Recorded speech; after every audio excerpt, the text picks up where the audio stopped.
கொஞ்ச பேர் நம்ம கூட பழகும் பொழுது நல்லவங்களா இருப்பாங்க. ஆனா பழக பழக அவங்களோட உண்மையான குணம்ங்கிறது தெரியும். அப்படி நீங்க ஒரு கெட்ட நபரோட பழகிக்கிட்டு இருக்கீங்க அப்படிங்கறத எப்படி தெரிஞ்சுக்கிடலாம்? மோசமான நபர்களை தெரிஞ்சுக்கிடுவதற்கு ஒரு சில வழிகள். அதுக்கான அறிகுறிகள் என்னென்ன அப்படிங்கிறத பார்க்கலாமா? வாங்க.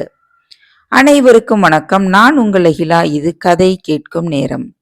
நான் சொல்லும் இந்த கருத்து பிடிச்சிருந்தா கண்டிப்பா சேனலுக்கு சப்போர்ட் பண்ணுங்க. நன்றி. 1. மற்றவங்களை தொடர்ந்து விமர்சிச்சுக்கிட்டே இருப்பது மோசமான நடத்தையின் ஒரு அறிகுறி.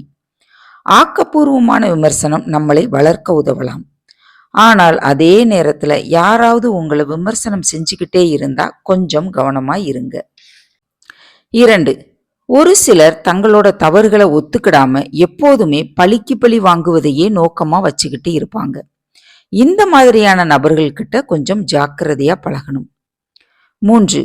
மற்றவங்களோட உணர்வுகளை புரிஞ்சுக்கிடுவது அப்படிங்கிறது மனித நேயத்துல ஒரு முக்கியமான குணம்.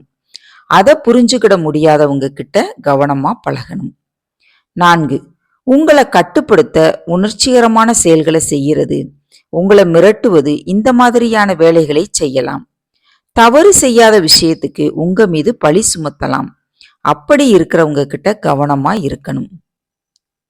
5. ஒரு கெட்ட நபர் தன்னை சுற்றியும் மற்றவர்களை சுற்றியும் கெட்ட விஷயங்களைத்தான் பார்ப்பாங்க.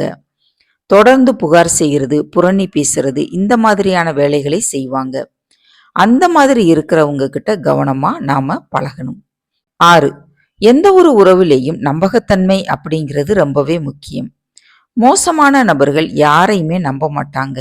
இந்த மாதிரி இருக்கிறவங்க கிட்ட கவனமா பழகணும். 7. உறவுகளில் வேறுபாடுகளை ஏற்றுக்கொள்வது அப்படிங்கிறது ரொம்பவே முக்கியம். ஒரு சிலர் மற்றவர்களின் கருத்து, வாழ்க்கை முறை இவைகளை ஏற்றுக்கொள்ளவே மாட்டாங்க. இந்த மாதிரி இருக்கிறவங்க கிட்ட நாம கவனமா பழகணும். இனி ஒரு நல்ல கருத்தோடு அடுத்த வீடியோவில் சந்திப்போம். நன்றி, வணக்கம்.